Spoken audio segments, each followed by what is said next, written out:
चलिए समय में पीछे चलते हैं। साल 1981, तारीख 7 जून। जगह है बगदाद के पास इराक का एक बेहद हाईटेक न्यूक्लियर कॉम्प्लेक्स। दोपहर की धूप है और ऊपर से देखने में सब कुछ एकदम शांत है। पर ये सिर्फ एक बिल्डिंग नहीं, ये सद्दाम हुसैन के एक बहुत बड़े सपने का सेंटर था। एक ऐसा सपना जो पूरे अरब वर्ल्ड की ताकत का सिंबल बनने जा रहा था। इसे बनाने में सालों की मेहनत और अरबों डॉलर लगे थे।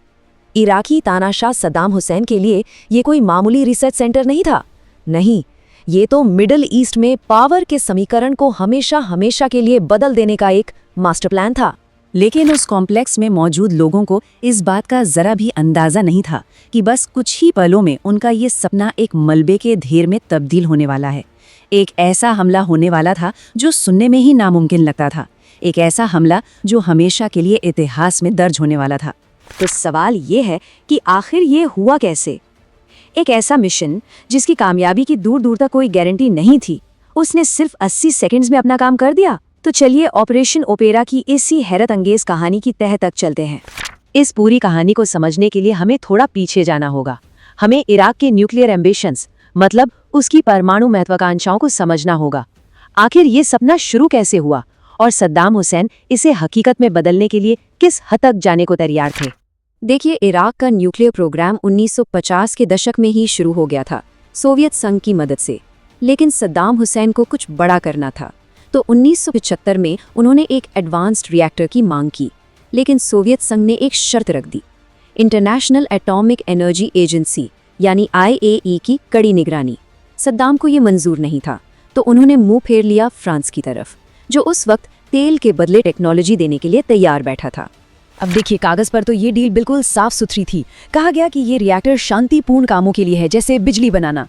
लेकिन असली कहानी कुछ और ही थी। फ्रांस जो ओसाइरा क्लास रिएक्टर बना रहा था, वो इतना पावरफुल था कि उससे परमाणु बम बनाने के लिए प्लूटोनियम तैयार किया जा सकता था। और इससे भी ज्यादा खतरनाक बात ये थी कि फ्रांस इराक को 93% हाईली एनरिच्ड यूरेनियम दे रहा था।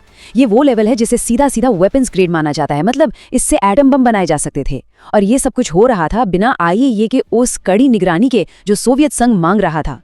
और जैसे ही इस डील की खबर इजराइल की खुफिया एजेंसी मोसाद को मिली, तेल अवीव में खतरे की घंटी बजने लगी। इजराइल के लिए ओसिराक रिएक्टर कोई बिजली घर नहीं था, बल्कि ये उनके अस्तित्व पर मंडराता एक सीधा खतरा था। उस वक्त इजराइल के प्रधानमंत्री थे मेनाकेम बिगिन। वो अपनी सख्त नीतियों के लिए जाने जाते थे। उन्होंने एक सिक्योरिटी पॉलिसी बनाई थी जिसे बिगिन डॉक्ट्रिन कहते हैं। इसका सिद्धांत बिल्कुल साफ और सीधा था। इजराइल अपने किसी भी दुश्मन को जो उसे दुनिया के नक्शे से मिटाना चाहता है, न्यूक्लियर हथियार हासिल करने नहीं देगा। और सद्दाम का ये रिएक्टर इस सिद्धांत का सीधा सीधा उल्लंघन था। तो इजराइल ने सबसे पहले डिप्लोमेसी का रास्ता आजमाया। उन्होंने फ्रांस से बात की, अमेरिका का दरवाजा खटखटाया, लेकिन कोई फायदा नहीं हुआ। फ्रांस पीछे हटने को तैयार नहीं था और अमेरिका सिर्फ झूठी तसल्ली दे रहा था। असल में उस दौर में अमेरिका को ईरान के खिलाफ इराक की जरूरत थी, तो वो अपने फायदे के लिए चुप रहा। जब बातचीत से कोई रास्ता नहीं निकला, तो इजराइल की खुफिया एजेंसी मोसाद एक्शन में आई। उन्होंने फ्रांस में ही एक सीक्रेट ऑपरेशन में रिएक्टर के कोर तबाह कर दिए।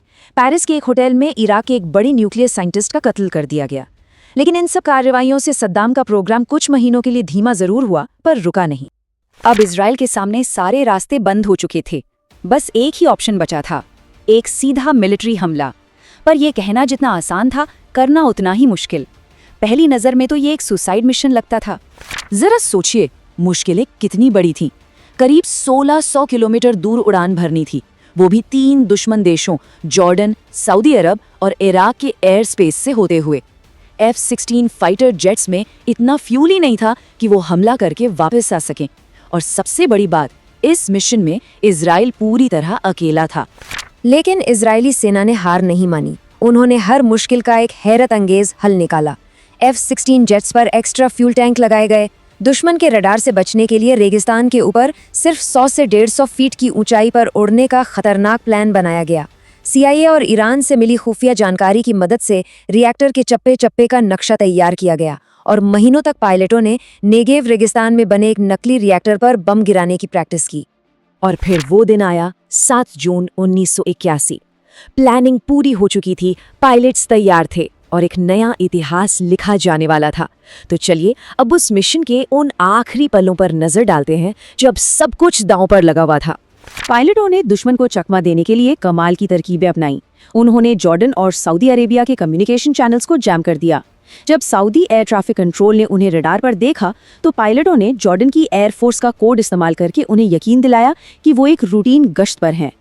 शाम के ठीक 6:35 पर इजरायली जेट्स मौत की परछाई की तरह उस न्यूक्लियर रिएक्टर पर टूट पड़े। किसी को संभलने का मौका तक नहीं मिला। एक के बाद एक धमाके हुए और बस 80 सेकंड के अंदर पूरा मिशन खत्म हो चुका था। और नतीजा हैरान कर देने वाला। 16 बम गिराए गए, जिनमें से 14 बिल्कुल निशाने पर लगे। सद्दाम का अरबों डॉलर का सपना मलबे में तब्दील हो चुका था। हमले में 10 इराकी सैनिक और एक फ्रांसीसी इंजीनियर मारे गए, लेकिन सबसे चौंकाने वाली बात यह थी कि इजराइल का एक भी प्लेन, एक भी पायलट जख्मी तक नहीं हुआ। सबके सब सुरक्षित वापस लौट आए। तो मिशन तो सफल रहा, लेकिन कहानी यहाँ खत्म नहीं हुई। इस हमले ने पूरी दुनिया में एक नई बहस को जन्म दे दिया, जिसका असर आने वाले कई सालों तक महसूस किया जाना था। मिशन के कामयाब होते ही प्रधानमंत्री मेनाकेम बिगिन ने बड़े गर्व से ऐलान किया, हमारा काम हो गया। हमने इराक के परमाणु कार्यक्रम को उसके जन्म से पहले ही खत्म कर दिया है। ये एक बहुत ही दाईं और साफ संदेश था।